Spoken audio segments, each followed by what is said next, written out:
back to another episode of The Course Grind. I'm Ethan at Empire. And I'm Paul at Empire. Just changing things up a little bit. So we're lucky to actually have Paul up here in Hawke's Bay this week. So we figured we better do an episode together in person and see how many fisticuffs get thrown between us in the process. Yeah, I was just thinking it's probably some pretty shit luck on your part, but what the hell? Why is it shit luck on my part? Because you get the holiday and I don't. Yeah, pretty much. And having me devaluing your neighbourhood with the Land Rover parked outside. Oh dear, mate. But you know, I could hear him miles away coming. You know, that thing's loud. Yeah. Sounds like a dying cat. Which is funny. As I was driving up here, I was thinking how we're talking about the theme for today's podcast. So today's theme for the podcast is New Zealand roasted versus New Zealand owned. It's easier to do things like this when you're New Zealand owned. Yes, you can actually get together in person. I feel like you know, a couple of weeks ago we touched on organic and tried pissing off half the coffee drinking community, but I feel like this one might. Well, no, it'll probably be less than half the community, but it'll be more than half of the actual drinkers, coffee sold. In terms of the greater majority's represented by companies that probably don't actually know where New Zealand is, let alone owned by New Zealand people. I think it's important. So it's important to note, to kick this off, you know, is that there is a difference between New Zealand owned and New Zealand roasted. Tom, Dick, and Harry, you know, we walk down the supermarket aisle and we see coffee on the shelves, and we don't even consider it. And for a lot of people, it's not actually important. The difference isn't actually important, and that's fine. But there is a difference between New Zealand owned. There is a difference between New Zealand roasted, and I think it's important to actually know how to identify that and have the conversations about it, because it has had a massive impact on coffee culture in New Zealand, and especially in the last 15 years. Yeah. You know, I think it was 2008. So long than 15 years, 2008, that the first big player sold out. It'd be around then, I believe. Yeah, it's again, once New Zealand started making a name for itself, and these companies really kicked off and gained major market share, then suddenly, well, that's success, isn't it? Creating something that is worthy of selling is success. We're not going to get into tall poppy syndrome or that kind of thing. If you haven't created something worth selling, then it's not a problem. I think it's worth to note. Like, I mean, you know, these companies did sell, and good on them. That's why you're in business, right? You're in business to make money. And a lot of them sold for really good money, and a lot of these players were the movers and shakers in the New Zealand coffee industry. They really brought the third wave coffee scene to life here, and they deserved to sort of, as you would put it, quite delicately bow out and go put their feet up on an island somewhere. But they did pave the way for what the coffee scene is today in New Zealand, and so there's absolutely no tall poppy syndrome there. There's absolutely no disrespect to them at all either. But I think it's important to recognise that it has had a major effect on the coffee industry in New Zealand. Yes, absolutely, and as I have said about in the past about taking a bow and hanging the hat and checking out, like, no disrespect at all, it is success. And again, it's paved the way for guys like us to come through and create something new. That has to happen, but it's, again, addressing that fact that people love the idea of supporting local and so on, and that's why, again, antics of New Zealand roasted. I think it's worth to define here. You know, so New Zealand roasted, I would say 99.9% of coffee that you get in New Zealand is New Zealand roasted. Not including some of the stuff that you get in the supermarket. Some of it is, some of it isn't. Some of it's imported. But 99.9% of the coffee you get in a cafe or online, or actually no, not so much online now, because you can access worldwide coffee with ease now. But in a cafe at least, is roasted here in New Zealand. In fact, I don't think I know of any cafes running anything that is not New Zealand roasted. But that doesn't mean that it's New Zealand owned. And we've seen a lot of the likes of investment firms and beer companies, for example, and other larger coffee or hospitality groups buying out coffee roasteries here in New Zealand and expanding their investment portfolio, which is great in terms of the aspect that they're able to funnel more money into those businesses in terms of marketing, promotion, growth, staffing, so on and so forth. But, and now I lost my train of thought. But you're right. It's the small business struggles with cash flow. Anyone who's been in business understands that struggle.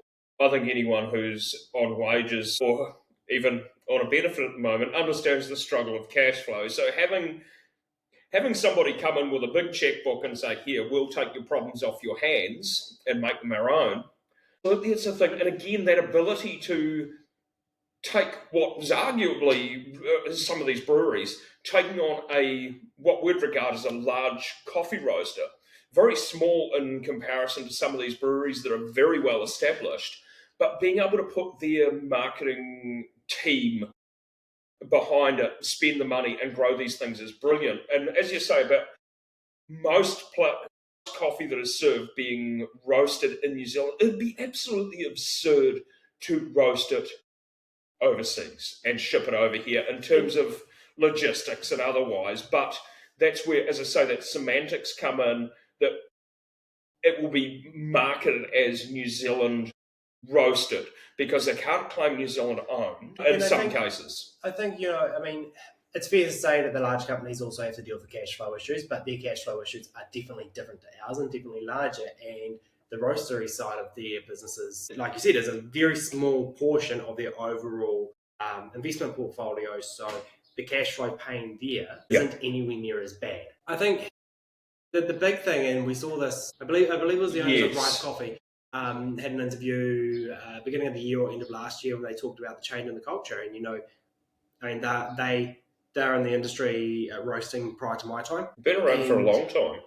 They were saying it felt like, we went from, as roasters, being able to sort of be more friendly and work together and have Christmas parties sort of things together, to it became, I don't want to use the word cutthroat, but for lack of a better term, more cutthroat, where people's focus became more on getting new clients from each other, really working down price and that sort of thing to make that happen.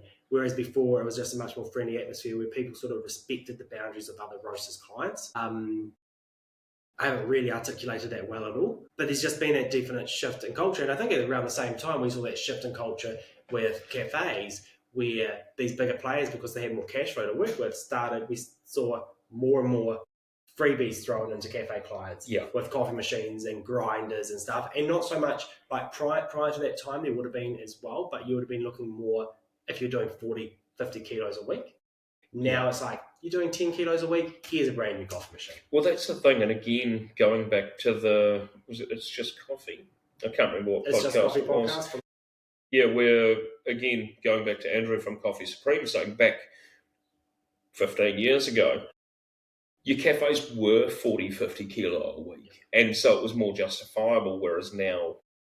The machines were also and everything's been flipped on its head and now. there was also only 3 cafes in the town, not 20 cafes in the town. And that's the thing. It's like, and there's a few roasters out there who I love their aesthetic, custom Lamazocos and all of their supplied cafes. I've been in business nearly 10 years, and it was last year that I managed to justify having a second-hand one that I brought, rebuilt, custom, and put it into the car. So I would love that kind of gear, but it's the bigger players that can afford to throw that around.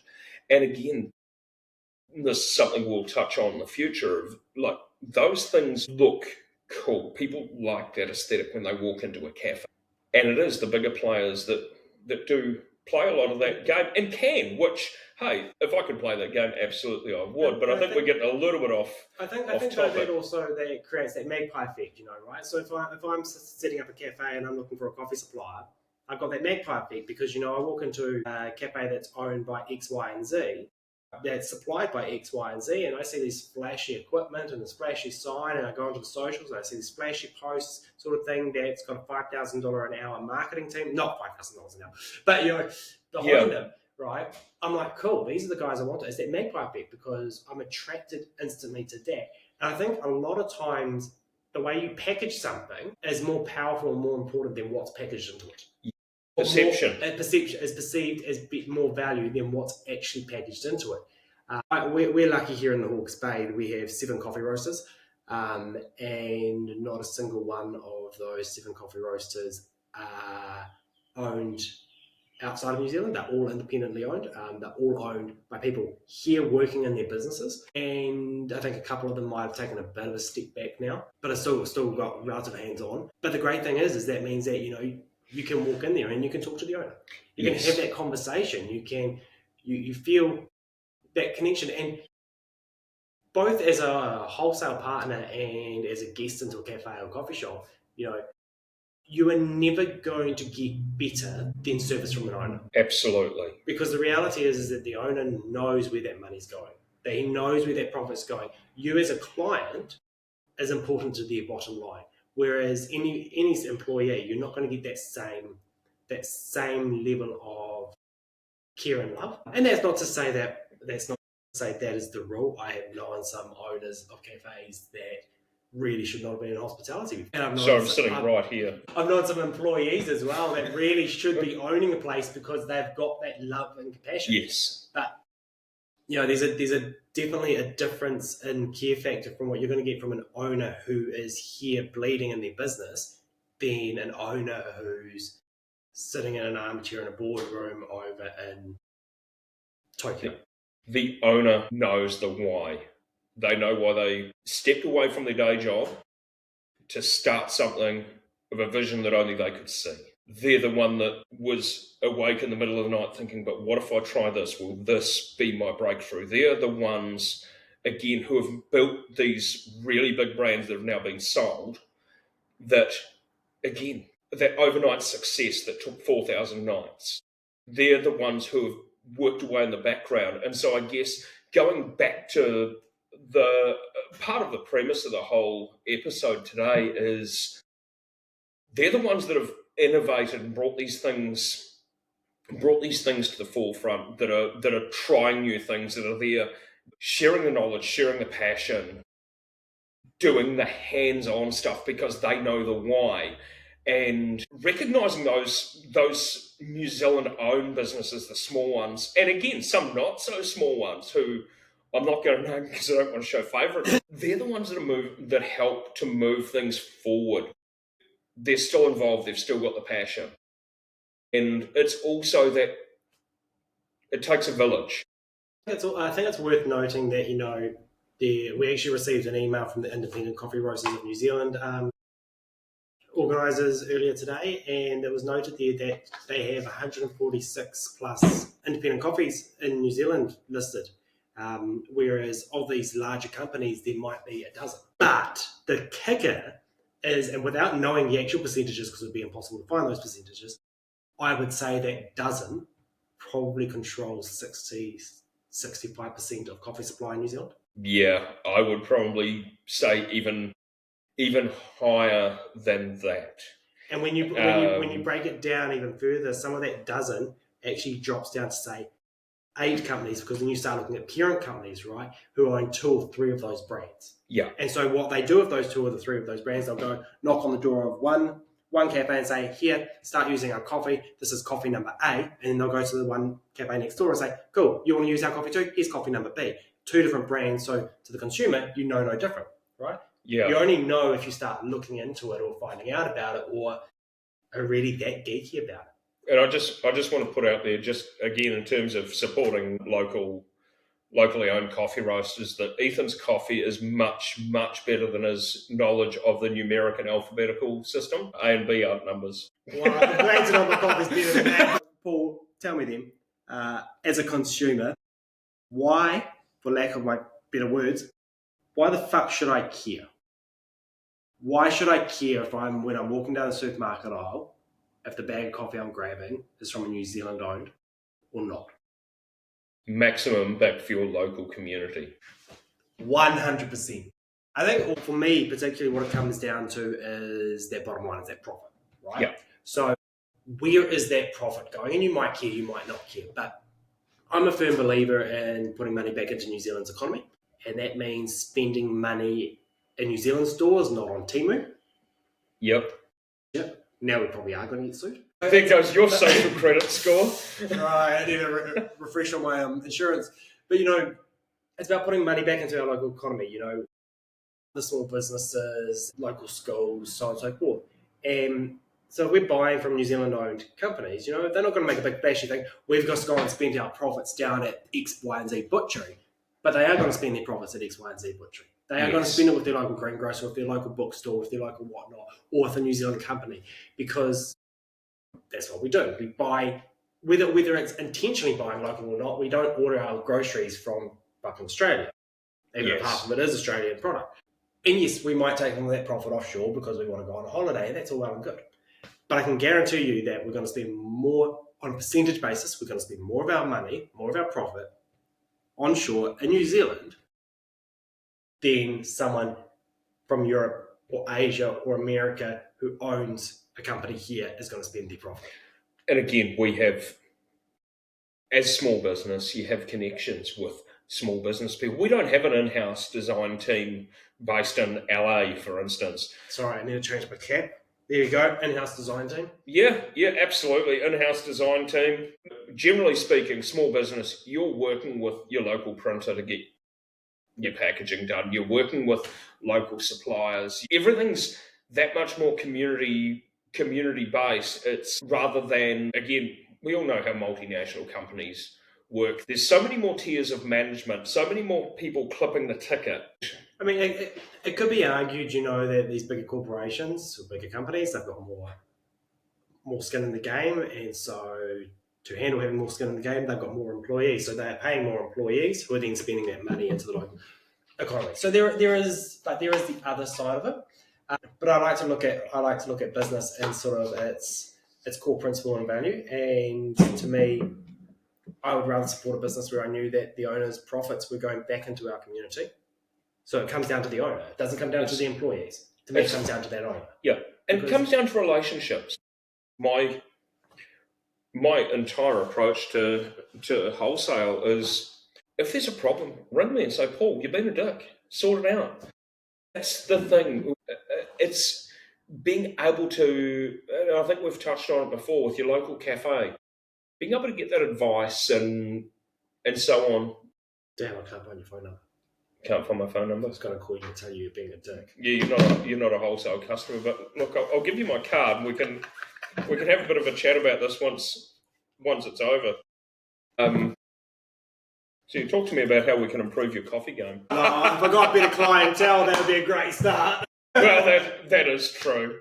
That is true. But no, it is interesting. I think that there's a lot that flies under the radar of when I was running the Snobby Collective, my subscription.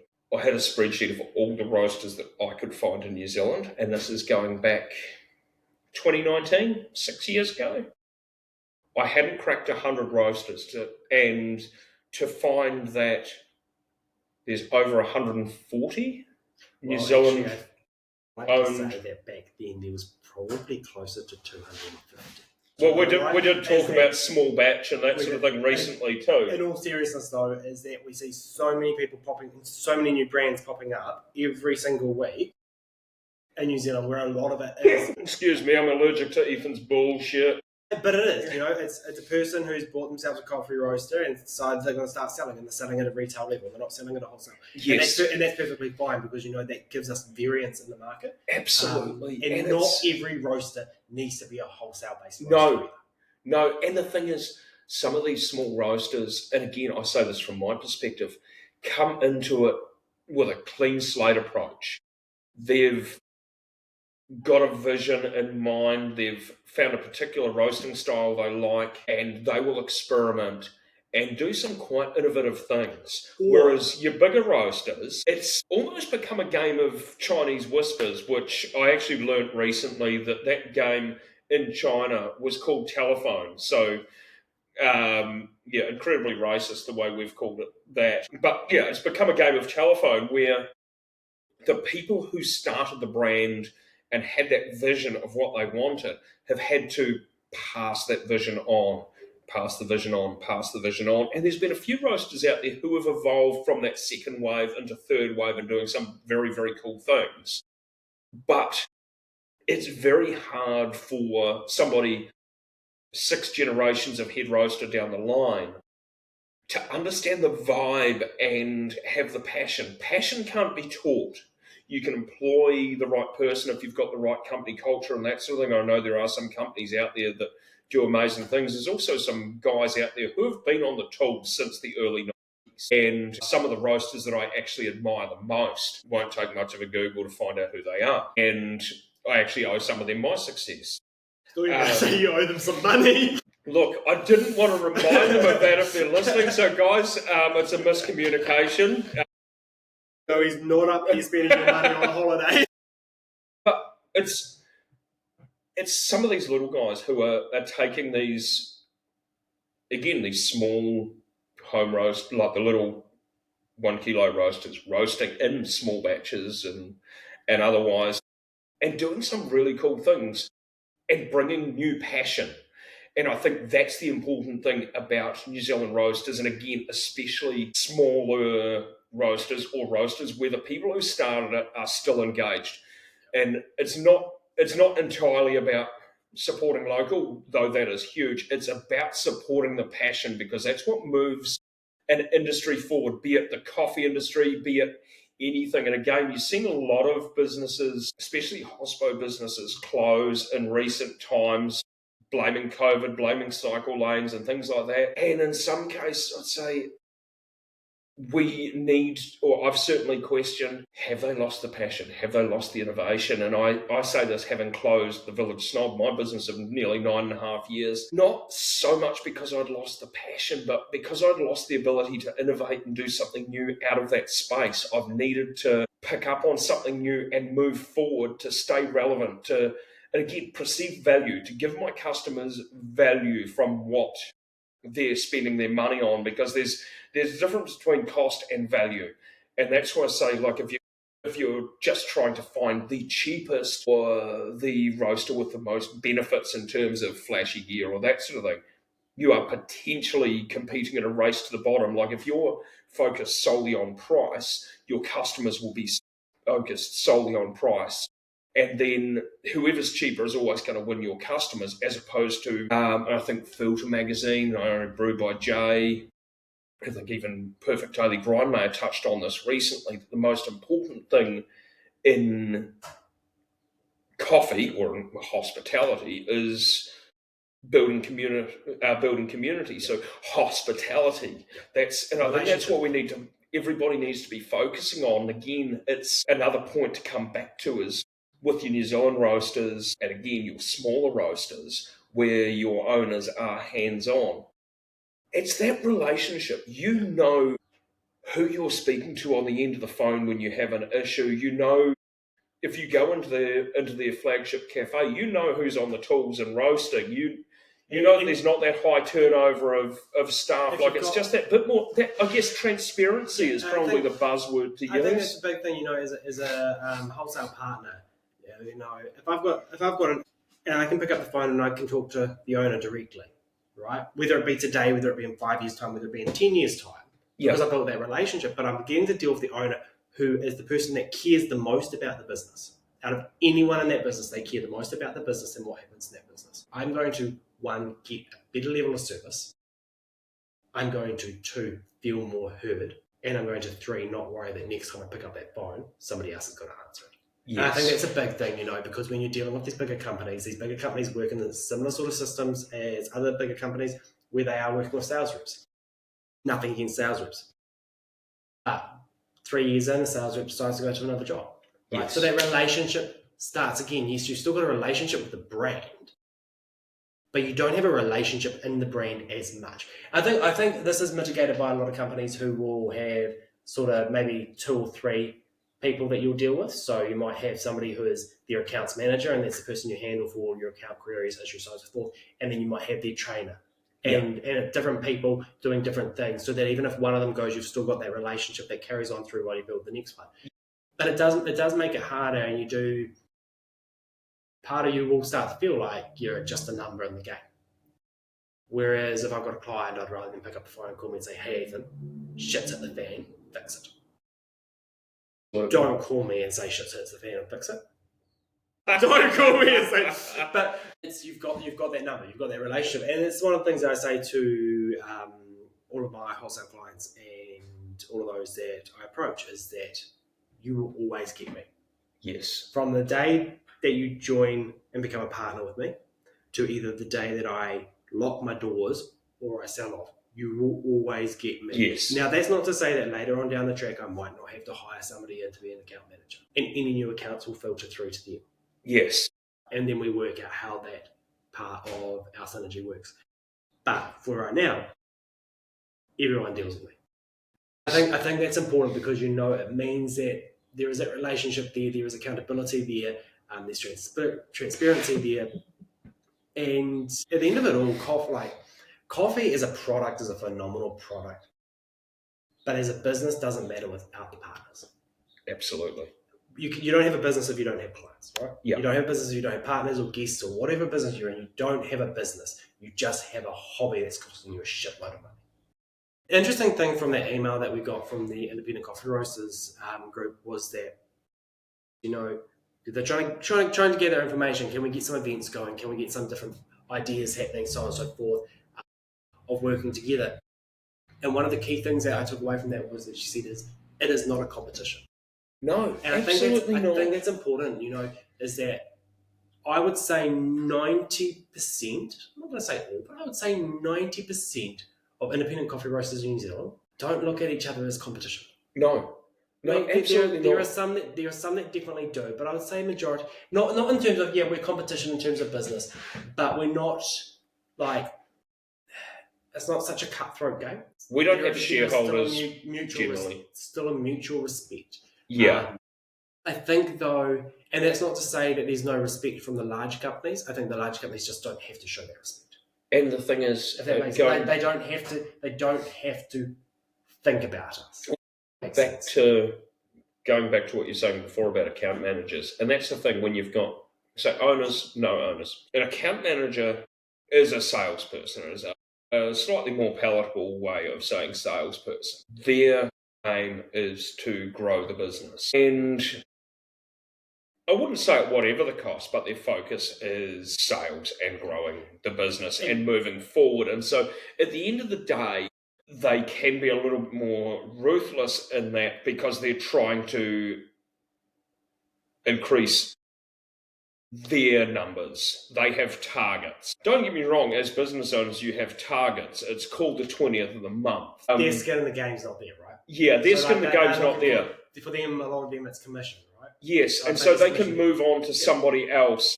And especially if they've got a good reputation for doing good numbers, they'll move elsewhere if they're not getting paid accordingly. And so it is quite a different dynamic with those sort of people. For some of them, again, some account managers, you've got some guys who have, and girls for that matter, who have been in the coffee game as account managers, barista trainers for years, and they are absolutely incredible. You'll see them at coffee events and behind the scenes and so on and so forth. Though I don't frequent coffee events, these are the people who I know are there when I've been looking at putting together things in the past. They're absolutely there. You see them on social media. They are there, and they are amazing.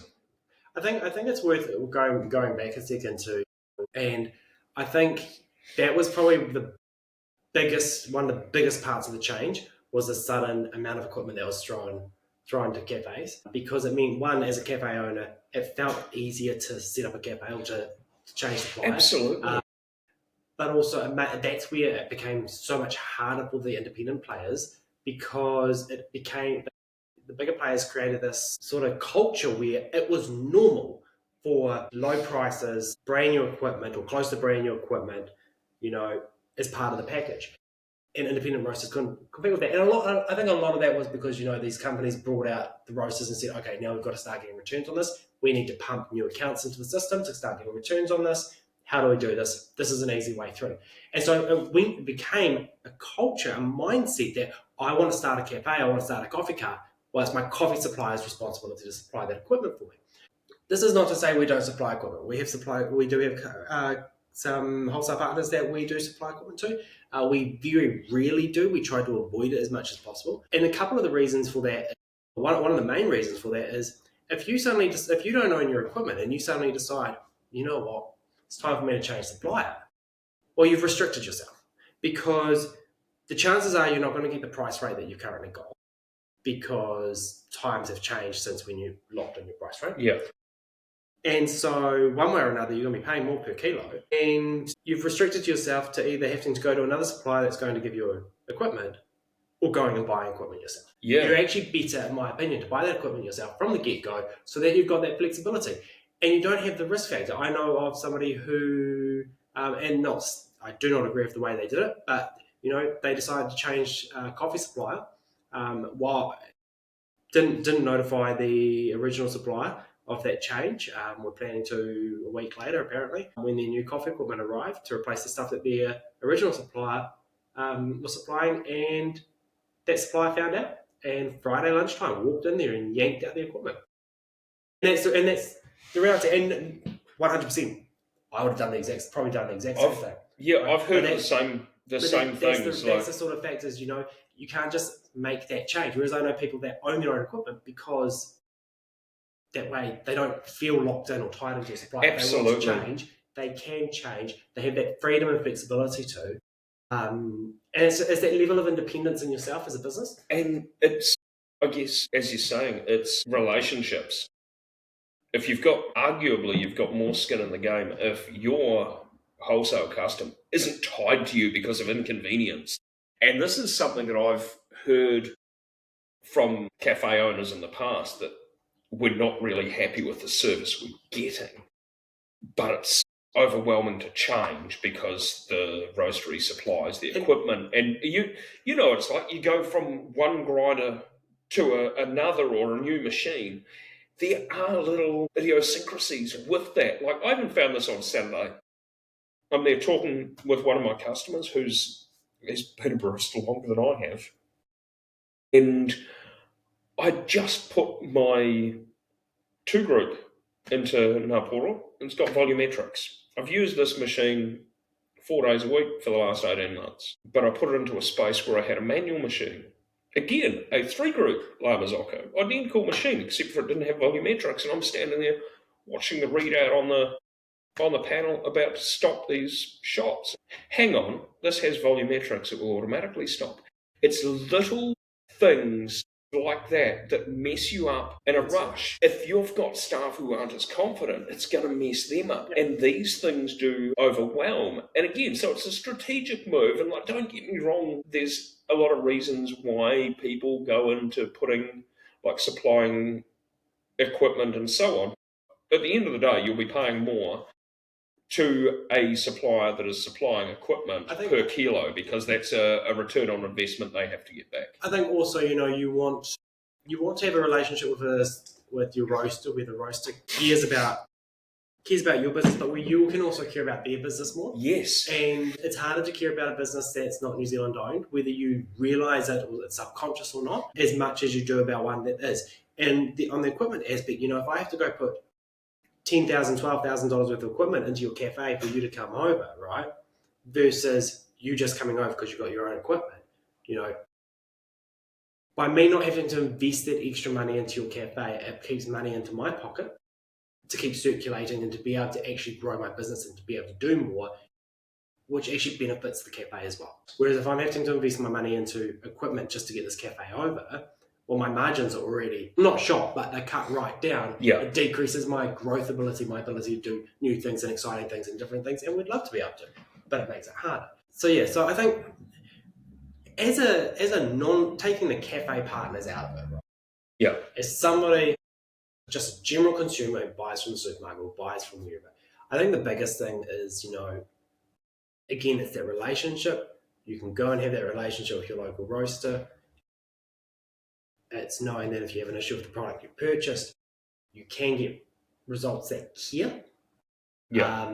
I think all in all, these big players, they paved the way in this country.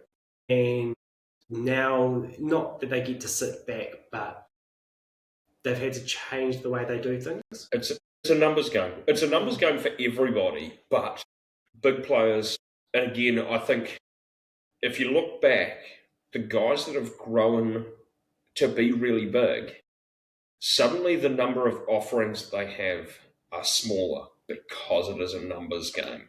It's about consistency and systems, yeah. Right? Is that they have to, the way the business operates changes. It's not as fun, it's not as exciting, it's not as innovative. It has to scale it back to create replicable systems and replicable consistency across the board that generates money. Yeah, and so I think the bottom line, in my opinion, is if you want an industry to move ahead and to continue to be exciting and innovative and I'm trying to think of the word, I want to say welcoming, but like inclusive, you need to be supporting a little bit more local. Again, it's that level of advice and hands-on and that sort of thing that you just don't get with a multinational. And again, talking breweries, you go to a craft brewery's own bar, and chances are you're talking to the brewer. You're able to learn a lot more from those people who are in there. They want to share their passion. They get up and go to work each day to do what they do because it sets their soul on fire. I think it's important to note, though. I mean, there are amazing people working for these companies. Absolutely. There are amazing baristas, there are amazing account managers, there's amazing trainers. Absolutely no discredit to any of them. But there is always going to be that slight difference between your passion as an employee and having skin in the game as an owner. So the way I'd look at that is if you were an account manager for one of the big companies that was owned by a brewery, and I said to you, look, Ethan, I've decided to go with this roaster over here. Your coffee just doesn't excite me anymore. Are you personally going to be upset by that? My bank balance will be. Yeah, but if I said I lost my commission, but I'm not going to lose sleep over it because I'll replace you tomorrow with a free coffee machine to the cafe next to you, right? And that's it. You go to the boss and say, hey, look, we've lost this one. I need this machine to get in here. Can you authorize it? Small business, it's as much as they say if it's business, if it's personal, it's not business. If it's business, it's not personal. When it's your own business, you take everything personally. Well, at the end of the day, everything impacts your bank balance, right? And that's it. And it's not even just about the monetary side of it. It's that passion. Like it's as much as I was driving here, I saw a van, like someone or other's mowing or whatever. It's like Jim's skid service, for instance. Like Whale Empire Coffee Roasters. It could be Ethan's Coffee Roasters. It's the same thing, but it's just trying to make it look a little bit bigger than it is. Just like Derelict, like that could equally be named after the way I present in public. It is heart and soul going into it, right? Yeah, and so you do take it more personally. Yeah. And I think there is that little bit more of a level of care that, you know what, I'm not accepting that going out the door like that because I really do not want to risk that someone comes back to me and says, actually, that was shit. I think, it's also because we were there on day one.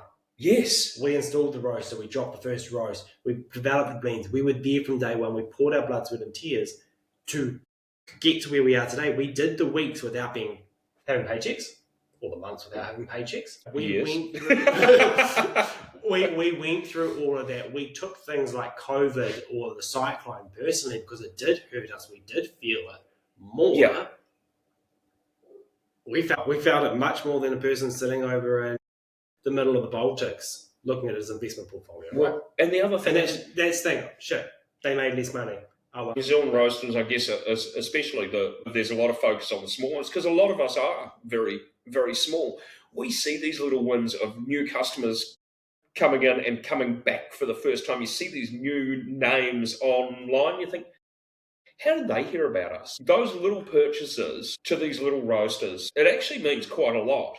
And there are some fantastic little roasters, without a doubt, probably a lot bigger than I am, popping up. And you're like, wow, that is really cool. And you follow some of them again. some of us interact with each other and follow each other's journey. I think the thing is, jump on that directory.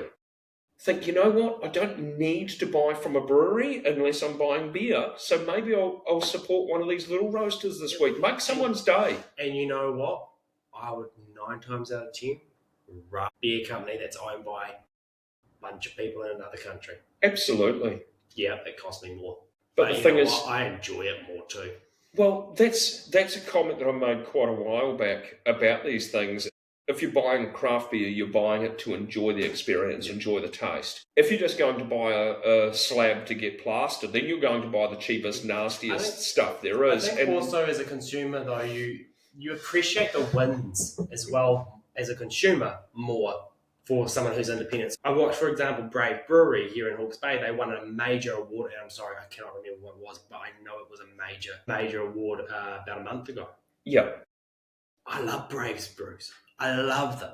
Right? And so I felt this little bit of joy and excitement for these guys because, again, they're a small business that grew. They've done phenomenal, all right? But they're a Hawke's Bay, they're local. You just feel that little bit of pride for them. Right? Yeah. That little bit of excitement. Whereas you don't feel that sort of so much for companies, the bigger companies. I suppose for a lot of the bigger companies, they don't compete, right? Yeah. Because they don't need to compete because that's not what they're in the game for, right? I guess for the small guys, the focus for them has turned more to that profit margin. And yes, every business is in it for profit. That's why we're in businesses to make money. But their focus, their care factor is more on that profit margin, it feels, than on anything else. And I think for the small guys, it's a case of these competitions and so on. It's a way to get the gratification of we are doing something well. I want to say relevant. I know we're relevant, but it's a case of will this propel us into the realm where people are going to understand us? Poor comparison, but for lack of a better way of putting it, would you rather go to one of the big 3 burger companies, or would you rather go to a gourmet burger company? Yeah. That's owned by mum and dad and their kids, sort of thing. Well, like, where would you? I know that. I mean, so long as the quality is there, I know I'd rather go to the local guys because I pay probably more money for it. But you know what? I'm probably going to enjoy the product more. I'm probably going to enjoy the vibe more. I'm definitely going to enjoy the vibe more. I don't think there are 2 places that I hate in this world. The hospital, because it feels sterile as could be, and I hate that feeling of it, and the big 3 burger joints, because they feel like hospitals. With pretty pictures. They feel sterile to me. There's no character, there's no flavour, there's no feel, there's no vibe. And that's the thing is, again, where do you want to support? Where do you want to put your money? Yeah, it might cost you a little bit more at the local joint, but you know what? The vibe's better. The people are often... I want to say the people are often happier, but I think if I look at that in comparison to coffee companies in New Zealand, I don't think that's a fair comparison because you know what? I see a lot of really happy people that work for the big companies. Absolutely. So and it's not a fair comparison. Vote with your wallet. Both of us, I think, keep coming back to what Andrew at Coffee Supreme said. And as I say, I've said this for a long time as well, that in the future, the local cafe is going to be obsolete. Vote with your wallet. Like, if you're not supporting the small independents and even the slightly bigger independents, the independents in general, we know of a New Zealand company that is rivaling some of those big internationals, and this New Zealand company owns multiple brands. And I think they've done phenomenal. And I think what's even more phenomenal is it's still the same guy, and it's still just him who owns it. Whether he's hands-on on the tools or not, in the background, doesn't matter to me because it's still a New Zealand product. And so New Zealand owned. The money's still circulating in New Zealand. Yeah, and so I guess the takeaway from all of that is there's so much talk of transparency in coffee in terms of where it's grown and fair trade and so on and so forth. Maybe we need a little bit more transparency about ownership so that we are knowing where we're spending our money and knowing that, we are actually getting maximum impact for the New Zealand economy, but also for the coffee industry in general going forward. And I think it's important, to recognise, these are New Zealand brands. Absolutely. They are iconic New Zealand brands we're talking about here. But There was a recent comment, I'm not going to say who it was by or where it was said, but I felt like it whitewashed the situation where they basically, their response to the whole difference of New Zealand owned and New Zealand roasted was, no, but we're a New Zealand brand. Yeah. They use it as a whitewashing technique to say, we're a New Zealand brand, so why should it matter? But yes, you are a New Zealand brand. But you, even as a CEO or vice president or wherever you are of this New Zealand brand, you are not the top person in this list. No. There are about 30 other people ahead of you. And again, right? Semantics. It's the same thing. So yeah, you can call yourself a New Zealand brand all you like. You can be New Zealand roasted all you like. What matters here is, are you New Zealand owned? Yeah. Are you owned by someone here in New Zealand? Does your profit get spent here? I don't care whether you're owned by someone here in New Zealand that's making millions of dollars of profit out of it or $10 of profit out of it. My point is, are you owned by someone here in New Zealand, and is that profit going to get put back into New Zealand's economy? And are you going to build that relationship the way an independent would versus the way a corporate would? Over the years, a lot of the small independents, and again, you could take service stations, you could take supermarkets. There's a number of these things that you can see back through the generations that these smaller ones, even if they've had 3 or 4 outlets, slowly have been brought, and the industry's been monopolised.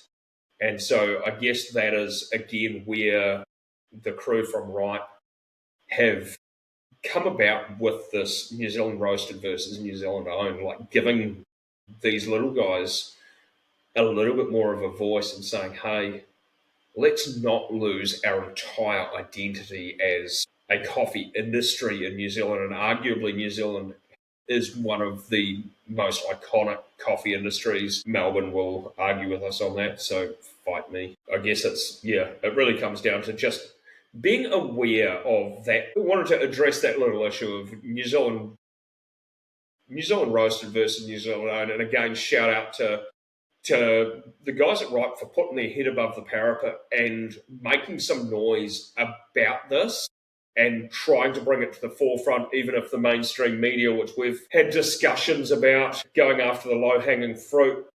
Well, we did do a podcast on them, didn't we? Yeah, we did. Media, I mean. And again, their article on it was a little bit bland, a little bit under-extracted, I think was the term that we'd use, in terms it didn't really challenge that pushback about, well, but we're a New Zealand brand. It's like, yes, but that's another story. That is another story. And I think what it comes down to, right, is vote with your wallet. And absolutely. If you can take the time to look at the ingredients list on something to find out whether it's fair trade or organic or how many calories are in it or whatnot, take the time, take the care about your coffee as well, because I think that's important. It's important for the industry. And with the likes of online shopping and everything else now, you've got access. It's so easy to make coffee an experience, and I think that's definitely something that's the forefront of my business and my outlook on things is making coffee an experience and enjoying coffee, not just being a vessel for caffeine. And so jump on the Independent Coffee Roasters of New Zealand website, search out some new ones, try something different. Hey guys, well, I think that's a wrap for us. Firstly, that was a very interesting experience for us. You become accustomed to doing things through a screen, and then suddenly do it in person. It makes it a little bit more different. So it might be a bit more coarse than usual. We might be a bit of a percolated sort of. Yeah, it's definitely an old school tar level. Definitely an experience doing it in person. But great to try new things, and that's what it's about. So if you want to try new things, I've got a matcha out the back there if you wanted me to go and start whisking it up. Now that you already violated my vehicle with a coffee flag before. That was enough badness for one day. Yeah. Hey guys, thank you for tuning in. We had fun. We will see you on the next one. Peace. See you.